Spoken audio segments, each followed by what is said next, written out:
So hopefully you found that interesting and generated some hypotheses about how that horse was picking the correct answer each time. I frankly would like us to pan back a little bit in that video and see what is going on a little bit farther back. I feel like maybe it's possible that, I don't know, somebody's touching the horse on their right side or their left side.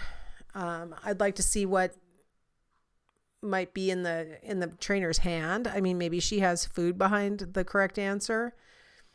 I would like to see that live with a little bit more control over what's going on, so that we could, like, maybe the horse can only do it with that trainer. Like, could I go in there and the horse would pick the correct answers? That'd be an interesting, like, nobody else is in the room but me and the horse. Would the horse pick the right answers? Or is it cueing on something that the trainer is doing? Okay, maybe you thought of even other things, right, besides the ones that I threw out. The idea is we can't be confident that that horse knows square roots and cube roots, because there are just too many possible confounds present. Other things besides the independent variable that could be accounting for that horse's behavior. So to sum up, a confounded experiment is where an extraneous variable varies systematically with the independent variable. Okay. So when we have an extraneous variable present and it may be varying systematically, we're left wondering whether the results are due to the independent variable or to the confound. So as a result of that questioning, it's impossible for us to draw a cause and effect conclusion. Now that's the whole beauty of having experimental control, is that if we can show that the experimental group scores differently from the control group, that the independent variable caused that difference. Like, this is the only strategy we have for establishing cause and effect, is to do an experiment. So when there's a confound present, an extraneous variable present, those are interchangeable terms. When one of those variables is present, it leaves us in question about whether our manipulation is the key or if the confound/extraneous variable is the key. So let's assume that we have a confound, right? We've got a confounded experiment, which means that the results of the experiment can be attributed to either the operation of the independent variable or to the confound. Okay. So let's say that in our study, we discover that memory for pictures is better than memory for words. Okay, so in that little sentence, you can see what the design was. So we have an independent variable, which is style of presentation. One group got pictures and one group got words. Okay, and this is actually, again, I pulled this from the real literature. So when we're talking about pictures, we're talking about like line drawings of objects. So you have like a line drawing of a vase, and then you have the word vase, or as some of you might pronounce it, vase. So if you got to see a picture of a vase,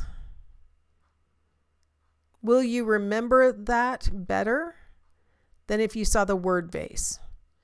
Okay, so in our study, we found that in fact, memory is better when the material was presented as pictures than when it was presented as words. And in fact, that is what the research has found.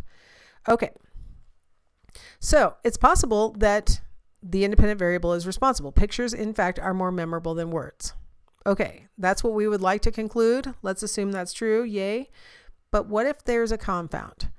What if it's an extraneous variable that's responsible? Maybe the slides containing the pictures are more detailed, and the encoding is more distinctive as a result of all those details. And that's why it's more memorable. It's not inherently that it's a picture. It's that there are more details for me to be focusing on and storing away. And that's actually been one of the arguments about the results of these picture versus words research, is it's like, well, I mean, pictures contain more elements than words do.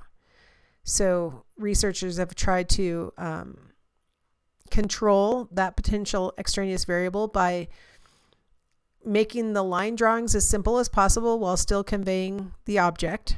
So now instead of a vase with maybe, flowers and things drawn on it, like as if it was a china or something, instead it's just a line drawing of the bare minimums that would convey the concept of vase, right? There's no flowers in it showing that it's a vase. It's just the object. Others have tried to make the words more elaborate, like for every pixel of information contained in the picture, they try and make sure that there's an equal number of pixels in the word, just to try and get around this more details issue, right? So they have the word and then it's got like a tracing around the outside of it that is also, part of the word. And they're like, well, now it's as detailed and elaborate as the picture is. It turns out, as they've attempted to control all these kinds of extraneous variables, pictures are still more memorable than words. So they've basically attempted to eliminate all those extraneous variables by testing them out. And that's the best thing that you can do, is when it is suggested or you realize, well, there might be something that's interfering here, you try and control for it. You try and do something to make sure that that is not a better explanation than your independent variable. So we're going to look at another example of, this time I call it confounded experiment with a question mark, to see whether maybe there's a better explanation than what is being offered. So I'm going to let you watch this video and we'll come back and we'll discuss this after.